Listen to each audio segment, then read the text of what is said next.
Mistakes every average NEET PG aspirant makes, and if you don't fix them now, you'll regret it later. Mistake number 1, using multiple sources. So you've got 10 books and 5 platforms for one subject? Seriously! Congratulations, you're officially a FOMO victim. Listen, you can use different platforms for different subjects, but please pick one main source for each subject. Supplement with BTR or DVT, but stop switching every time you see a new perfect resource. Spoiler alert, every platform gives you the same info, just in a different font. Mistake number 2, overlooking previous year topics. Stop trying to memorize everything in your notes. You're not going to remember it all.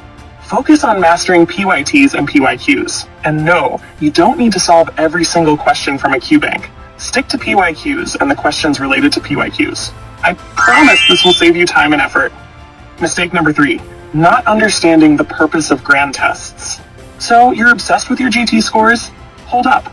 Take a look at my Marrow mock test score and compare it with my actual NEET PG score. See the difference? The point of GTs isn't to get a score. It's to master time management, improve your MCQ solving skills, and identify your weak topics. That's what really matters.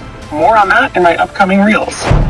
And hey, don't forget to like, share, and drop your questions in the comments.